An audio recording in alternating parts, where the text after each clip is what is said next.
Welcome to Two Wheels, Many Blessings. I'm your host, Mark Sweeney. This podcast is about motorcycles, but it's about more than just bikes. It's about the people my wife, Bobby, and I have met along the way, and the friendships that slowly turned into something deeper. It's about grit, loyalty, hard lessons, shared miles, and most of all, it's about gratitude, because we've been blessed far more than we ever imagined. If you ride long enough, you learn something. It's not about the machine. It's not always about the miles. And it's definitely not always about the destination. Sometimes it's about who shows up in your life, whose personal story inspires you because you decided to get to know a person better. This episode of Two Wheels, Many Blessings is brought to you by our friends at KYT Americas. KYT builds world-class helmets trusted by elite racers around the world, and they've even partnered with USA Bobsled and Skeleton to equip their athletes with high-performance helmets built for speed, safety, and precision. Whether it's flying down an Olympic ice track or riding your favorite stretch of road, protection and confidence matter.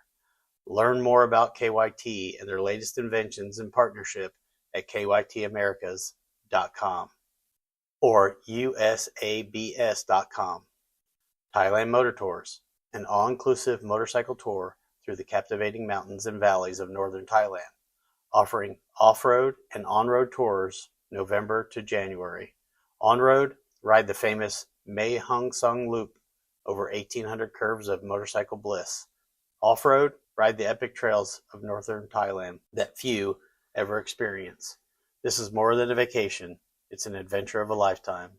Book your tour at thailandmotortours.com.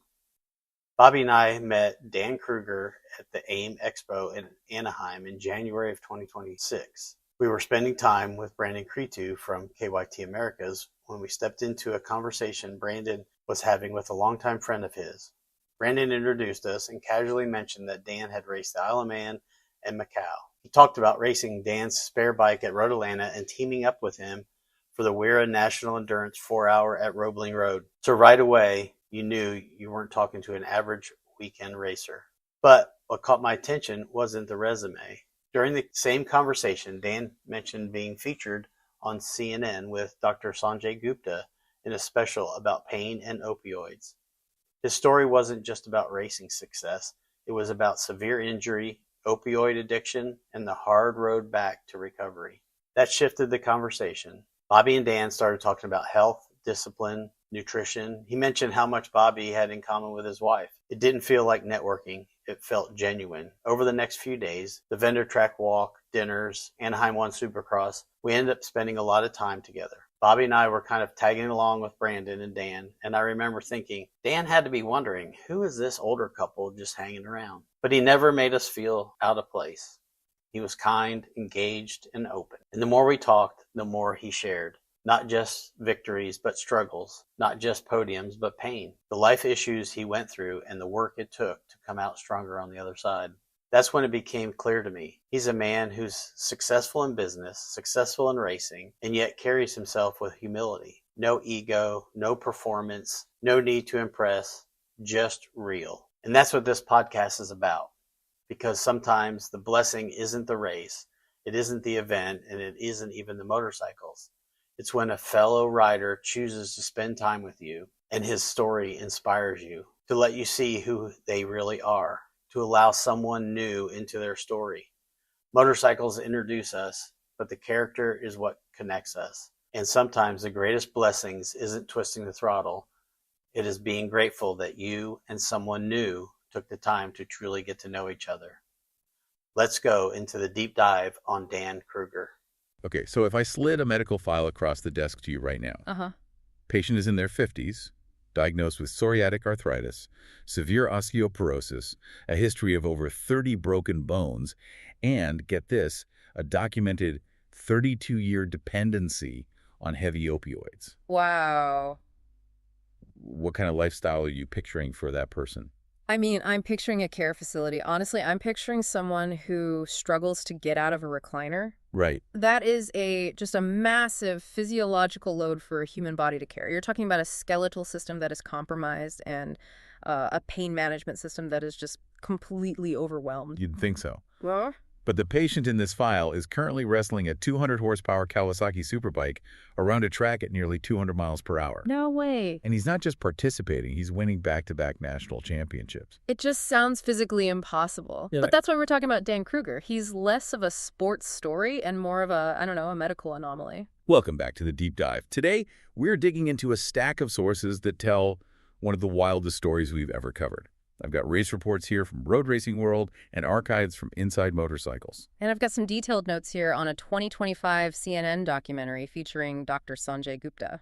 We are looking at the career of Canadian racer Dan Kruger. And racer really feels like an understatement here. This is, this is a study in human resilience. We're looking at a timeline that spans 4 decades. 4 decades. Continents ranging from the Fraser Lakes of Canada to the tropical humidity of China and the absolute insanity of the Macau Grand Prix. But the hook for me, the thing that makes this a deep dive rather than just a sports recap, is the hidden conflict. Yeah. The sources reveal that while Kruger was standing on podiums and surviving these massive high-speed crashes, he was battling a secret addiction that started when he was just 20 years old. It's a fascinating duality, isn't it? You have the external success, the trophies, the fame in Asia, and this internal 30-year battle with chronic pain and opioids. So our mission today is to connect those dots. How does an athlete break 30 bones, undergo 20 surgeries, beat a severe addiction, and then go on to have the best seasons of his career in his 50s? It's an incredible question. So let's get into the files. Because Kruger didn't take the normal path to becoming a superbike champion. I'm looking at his early bio, and he wasn't raised in some sterile European racing academy with a silver spoon. Far from it. His background is incredibly eclectic, bordering on chaotic. The sources mention he started racing at age 10, but by 15, he was already a pro racer on ATVs. On ATVs? Yeah, but then look at the variety. He did the IC series, so racing on frozen lakes. He raced personal watercraft and even oval track cars. Hold on, let's circle back to the ice racing. I've seen clips of this. Yeah. It looks terrifying. You're on a motorcycle on a frozen lake with, what, inch-long steel spikes in the tires? It is terrifying, but from a technical standpoint, it's brilliant training. I mean, think about the physics. When you race on ice, even with studs, traction is a constant negotiation. You have to develop this hypersensitivity to what the tires are doing. You can't just hammer the throttle, you have to feel the slide. So you're saying this is where he learned his throttle control? Exactly. If you look at Kruger's later career on superbikes, especially in wet or mixed conditions, you can see that DNA. He learned how to manage a machine when it's constantly trying to crash. He's comfortable being uncomfortable. That's a great way to put it. And he took that skill set to a very unexpected place. Usually North American racers, they try to go to Europe, Spain, or Italy, or they stay in the U.S. Kruger went to China. That's a massive pivot. Yeah. He moved to the China Superbike Championship and the Pan Delta Speed Hero Series. And you have to understand the context here. Right. This isn't just about learning a new track layout. He was dealing with extreme humidity, the constant threat of typhoons, and a grid that was this bizarre mix of local talent and high-level factory test riders. I see a note here that he was racing against Alessandro Vaglia. Yeah, and that's a big deal. Vaglia is the factory test rider for Ducati. He's the guy who develops their V4 superbikes. So Kruger is out there as a privateer, essentially, battling against the guy who literally wrote the manual on how to ride the world's fastest bikes. Pretty much. There's one specific race report from the Pan Delta series that I think perfectly illustrates this ice racing adaptability. It was a mixed conditions race. Ah, yes. The Pan Delta race. This is a classic example of racecraft. So the track was wet, but the sun was coming out. It's the nightmare scenario for a crew chief. What do you do? Do you go with rain tires, with the deep grooves, or do you gamble on slicks for the dry pavement? Exactly. And if you pick rain tires and the track dries out, you're in trouble, right? Big trouble. Big trouble. Rain tires are made of a very soft compound. On dry asphalt, they overheat instantly. They feel like riding on chewing gum. They literally disintegrate. So a lot of the grid gambled and went out on slicks. Kruger's team made the call to stay on a full rain map with rain tires. Which is great for the first 3 laps. But then a dry line appeared. And the track dried out. So his tires start falling apart. Most people would pit or, crash. But Kruger didn't. He changed his entire riding style mid-race. The sources say he started short shifting. Okay, for the non-gearheads, let's unpack that. Short shifting means shifting gears early, right? To keep the RPMs low. Right. By keeping the RPMs low, you reduce the torque hitting the rear tire. You stop it from spinning up and shredding what's left of the rubber. Wow. He cranked up the traction control electronics and nursed those disintegrating tires home. He managed to finish on the podium while his tires were basically melting off the rims. That is wild. It's that ability to improvise.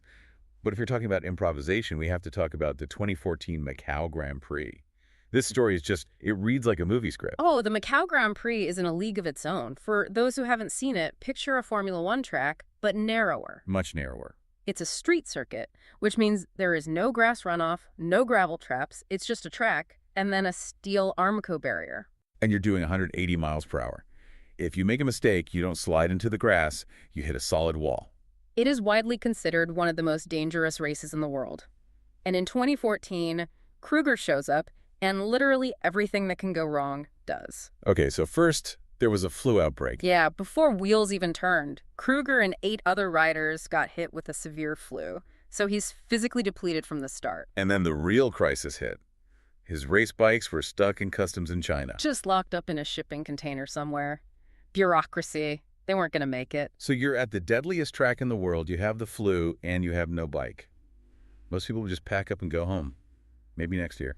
Not Kruger! His team scrambled. They managed to fly a stock Kawasaki ZX-10R from Canada to Macau. When you say stock, you mean? I mean a bike you buy from the dealership floor. Mirrors, turn signals, catalytic converter, horn, a street bike. And they have to race this against purpose-built superbikes. They had 24 hours. They stripped the lights, safety wired the bolts, put on the race suspension, and turned a commuter vehicle into a race bike overnight. That is insane. Imagine lining up on the grid, looking at these million-dollar factory machines, and you're sitting on something that had a license plate on it yesterday. And he raced it. He didn't just survive. He finished 20th in a field of world-class road racing specialists on a bike that didn't exist as a race machine the day before. That is the definition of adaptability. It really is. But this is where the story takes a turn. Because while he's pulling off these miracles on track, his medical file, the one we teased at the beginning, is getting thicker and thicker. You mentioned the arthritis, but the list of traumatic injuries in these sources is staggering. It is hard to read without wincing. We're talking about a broken back, a broken sternum, which is incredibly painful because you can't breathe without it hurting. Broken ankles, broken hands. I mean, the list goes on. And the psoriatic arthritis was diagnosed way back at age 20, which is the root of so much of this. Right. Arthritis causes inflammation and pain, obviously. But the sources point out it also led to a diagnosis of osteoporosis. So his bones are porous, more fragile. Right. His bone density is significantly lower than the average person. So when he crashes, and in racing, you will crash, the damage is often catastrophic. It's like having a glass chassis. The Suzuka incident in 2015 sounds like a prime example of that trauma accumulation. Oh, that was the Suzuka 8-hour world endurance race. It's a brutal event. He suffered a near-fatal crash, severe head injury, unconscious on the track, torn ligaments. That kind of trauma doesn't just heal in a few weeks with an ice pack. No, it accumulates in the body and the brain. And the sources also touch on the mental toll. There's also a note here about the Isle of Man TT. And this part of the research really struck me because it highlights the mental toll, not just the physical. The Isle of Man is the holy grail of road racing. Kruger was there in 2014 with the Pens 13 BMW team. But he actually withdrew from the senior TT. Wow. Out of respect. His teammate, Simon Andrews, had died following a crash at the Northwest 200 earlier that season. Kruger was living in this pressure cooker where his friends were dying, his body was screaming in agony, and he was expected to perform on a superbike. That context changes everything. It's not just physical pain, it's grief, it's fear, it's pressure. And yet he kept racing. He went back to Macau in 2019 and was involved in that massive pileup at Post 15. That was a chaotic scene. 6 riders went down, the bikes were exploding on impact with the barriers. 3 riders, including Kruger, were sent to the hospital. So for decades, his life was this cycle of high-speed performance followed by intense physical trauma. Exactly. Which brings us to the hidden story, because you can't go through that much pain. The arthritis, the 30 broken bones, the surgeries, without some kind of management. And for Kruger, that management turned into a 32-year struggle. This is where the story shifts from a sports biography to something much more universal. The sources reveal that Kruger was prescribed opioids at age 20, initially for the arthritis. And he used them for 32 years. The list here is heavy stuff: oxy, morphine, Demerol, Dilaudid. Around the clock. Around the clock. And he's very open in these sources about the history of substance abuse. He battled alcohol, which he quit at 41. He battled recreational drugs, quitting those at 33 after a near-fatal overdose. But the opioids, they were the constant. They were the constant. They were the fuel that allowed him to function through the pain. I think there's a term for this, the silent addict. Yes. And that's what makes his story so relevant. He wasn't on the street. He was a high-performing athlete. He was winning races. But chemically, he was dependent just to get out of bed. The opioids were just masking the signals his body was sending him. Completely. So what changed? He's 52 years old. He's been on this stuff for 3 decades. Why stop? He reached a breaking point. He realized the medication wasn't managing his life. It was controlling it. He decided there must be a better way. It wasn't about just stopping the drugs. It was about reclaiming his agency. And this is the focus of that CNN documentary, It Doesn't Have to Hurt. It aired in September 2025. Right. It features Dr. Sanjay Gupta and Dr. Eric Garland. Kruger isn't just the subject in the documentary. He's become a hope ambassador. He's even briefed Congress in Washington, D.C. on this issue. So how did he do it? This is the part I really want to understand. How do you come off 30 years of opioids and still race motorcycles with a body full of broken bones? The pain is still there, right? The pain is definitely still there. He found the MORE program. All right. It stands for Mindfulness-Oriented Recovery Enhancement. Okay, let's unpack that, because mindfulness sometimes sounds a bit soft.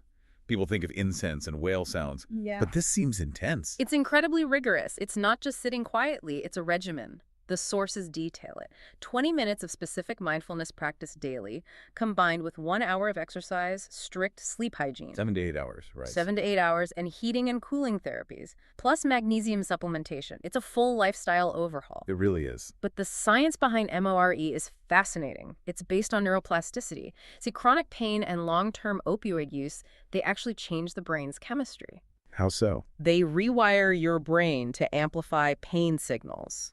Wait, so the painkillers eventually make you more sensitive to pain? Exactly. It's called hyperalgesia. The MORE program is designed to rewire the brain back. It teaches the brain to distinguish between sensation and suffering. So he can feel the physical sensation of pain, acknowledge it, but not suffer from it emotionally or mentally in the same way. You got it. It's like that old mantra, pain is real, but suffering is optional. And the proof isn't just in his blood work, it's in the lab times. Because this isn't a story about a guy who got clean and retired to a rocking chair. No, this is where it gets really interesting. The Renaissance. Section 4 of our deep dive. He gets clean, and then he just goes on a tear of the U.S. It's remarkable. In 2022 and 2023, he returned to domestic dominance with the Nature Power Kawasaki team in the WRA and AMA series. The stats from 2023 are just video game numbers. 24 wins and 38 podiums in a single season. It's total dominance. He won back-to-back national championships in Superbike and Superstock. But the story that really captures this era isn't the wins, it's the resilience. You're talking about the Road Atlanta crash in 2023. Yes. Just weeks before the Grand National Finals, he crashes at Road Atlanta.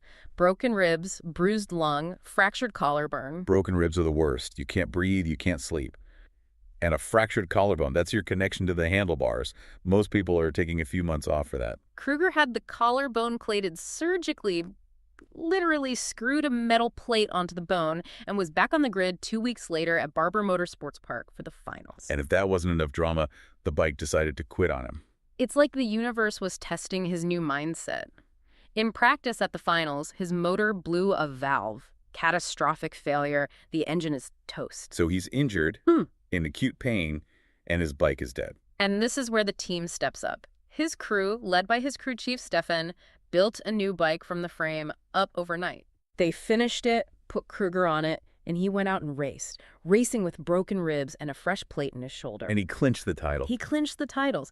It's a testament to the fact that while he stopped the painkillers, he didn't lose the toughness. If anything, the clarity might have made him sharper. We should mention the gear, too, because the sources make a point of it.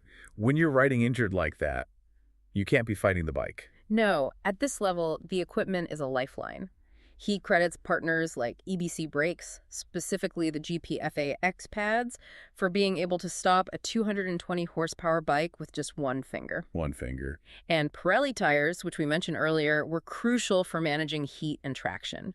When you're riding injured, you need to trust that the bike will do exactly what you ask it to do, instantly. You can't be wrestling a 400-pound machine, you have to finesse it. It's amazing to think about the journey. From a kid ice racing in Canada to a factory-level competitor in China to a survivor of the Macau streets and now a clean and sober champion in his 50s. It really challenges our perceptions of longevity in sports. Usually we think of athletes peaking in their 20s. Kruger is proving that with the right mental framework, and perhaps by addressing the underlying health issues rather than masking them, you can extend that window significantly. It's a legacy that goes way beyond the trophy case. Absolutely. The sources emphasize that he is using his platform now to help those silent addicts we talked about. People who are functioning, maybe even high-performing, but are secretly dependent on pain medication just to get through the day. That phrase, silent addicts, really sticks with you. Because looking at him on the podium spraying the champagne, you'd never know. And that's the point of the CNN documentary and his work with Dr. Gupta, to show that there's an exit ramp. You can stop the medication and not only survive the pain, but actually thrive. You can still be a champion. So what does this all mean for us? I think it forces us to rethink our own limits. That's the big takeaway. We often let physical discomfort or age dictate what we can and can't do. But here is a man with osteoporosis, arthritis, and a metal plate in his shoulder, doing one of the most physically demanding things a human can do. It certainly makes my complaints about a stiff back after sitting in this chair feel a little silly. It puts things in perspective, for sure. It suggests that our bodies are capable of more than we give them credit for, provided we get the mental side right. I want to leave our listener with this thought. Dan Kruger is proving that the human body is fragile. He's broken enough bones to prove that. But the human spirit is incredibly durable. If a man can race a superbike at 200 miles per hour without painkillers, while his bones are literally more fragile than yours or mine, where are we drawing the line on our own limitations? What are we talking ourselves out of because we think it might hurt a little bit? That is a question worth sitting with. Thanks for diving deep with us today. It's been a wild ride through the career of Dan Kruger. A fascinating story of speed and survival. We'll catch you on the next one. Keep learning. Goodbye. Remember, every rider has a story. And more often than not, the best part of the story isn't the bike, it's the people. If you're listening right now and you ride, think about the people you've met because of motorcycles. The ones who impressed you after you heard their story, the ones who gave you advice, the ones who pushed you to get better, the ones who rode beside you, the ones who showed up when you needed it, and the ones who inspired you. These people are blessings. Maybe you didn't recognize it at the time, but hopefully you do now. I know I do. Thank you for listening to the Dan Kruger, The Road to More episode of Two Wheels, Many Blessings. If this resonates with you, subscribe, follow, and share it with someone you ride with. And remember, sometimes the trail doesn't take you somewhere. Sometimes it brings someone into your life who blesses it. Philippians 4:13, I can do all this through him who gives me strength. Two Wheels, Many Blessings. I'll see you out there.